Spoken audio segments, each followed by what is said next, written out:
Okay, when we talk about 大稻埕, it's a name of area, but actually 大稻埕 itself has related to one. The other important things is the beginning allowing from the Qing government to open the new harbor, Danshui, the harbor of Danshui River. Without Danshui River, there is no 大稻埕 at all. 大稻埕 is not the name, but only it represents a part of the history of Taiwan development. Since the beginning of 大稻埕, when Qing dynasty government allowed to use 大稻埕, it switched the most attractive business area from Manga to 大稻埕because of the harbor. So it brings a lot of ships, it needs a lot of workers to move the commodities, and people start to use that area to bring in some idea. One of the amazing things is tea industry in Taiwan. Beginning from that area, a British guy, what's the name, you have to check it, with a translator, a clerk of one of the business company who knows English, is Li Chunsen. So both of them, they cooperate to bring the tea and trying to plant it in Taiwan to start using a lot of farm. Because in that time, Taiwan has plenty of land, and some of that it's even in the removed rural area between the mountain. And because of the weather, they start to use that type of tea to plant it, to have the whole related business together, to pick up the tea and to process for the tea productions. They develop to a lot of type of tea. There's a green tea and black tea and other things. They have several, about 6 or 7 types of tea. It depending on the process and fermented percentage of the tea. So from that time, they start to export some tea to Britain, and everybody knows in that time, Britain is represent the world superpower in that time. And then as well, later on, they export some tea to America, to New York. So they're using a name under the brand name of Formosa tea. Actually, Formosa is not the only thing that represents Taiwan. But when you're talking about Formosa tea, it means that tea is from Taiwan. So it lasted for several decades, starting from a small or few enterprise like monopoly or some only few company, and then they start to spread more people taking care, sharing in this business to have more company and more products. So in that time, when there's a business, they have more companies to bring in. Along in that one, people start to gather in 大稻埕. So you can find out that people who focus on tea, focus on textile, they bring in some Chinese herb and medicine from China. They start to be one of the important business center in that time. So people just move in from different area, starting building some houses, some building, and some Japanese as well. They focus in that place. Japanese coming, and so they have some ideas bringing in. They try to build some hospitals, some building. In that time, Japan is more advanced and more modernized than China in that time.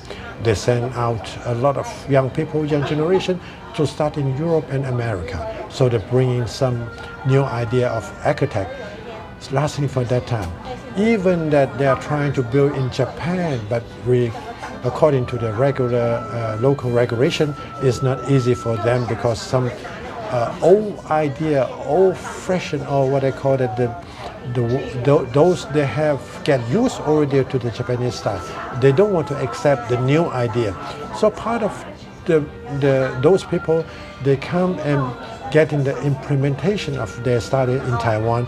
So from building houses, you can find a lot of idea elements coming from Europe original, but combined with some local technicians which they bring in, like some houses it remains. If the company is doing business in fruit, so they can have some ananas, what I call a pineapple, on the building. It's showing that the house is for them. And in that time, some of the buildings, they have multi functions.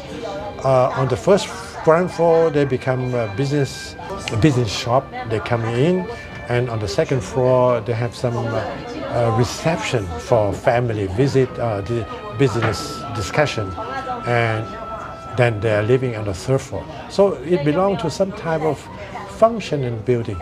So when we're talking about Dadaocheng, it's part of Taiwan, New Taiwan development, history of New Taiwan development. It represents some past. Without Dadaocheng, there's no those big company which they have it now for food industrial and cattle and different things. So it passed important history. So people nowadays, when they're coming visit Taiwan, maybe a lot of people they visit Dadaocheng, but only few people can really understand what it means by Dadaocheng. Fortunately, there's some effort from city government building up some historical, like some tea company. They start to have that location as part of the history. They keep that building as part of things cannot remove. So you can see part of the things that displayed the old method of tea production from the old machines, drying machines and packing machines, typewriters. It's been part of the history development for 200 years or around 150 years. It's available in that time. Besides that one, we still have Dadaocheng as a harbor. Now they're still using for some religious festival gathering places like there's a Chenghua Miao represent one of the main Buddha or spirit of Buddha.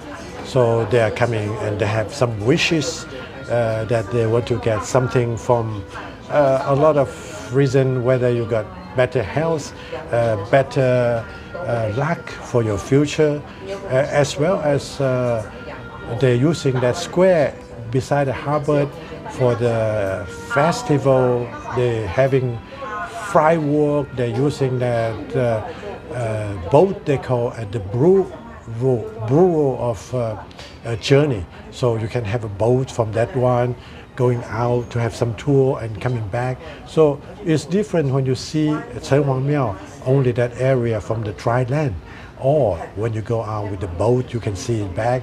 And you can imagine when people coming in the first beginning. Of course, a lot of things has been changed.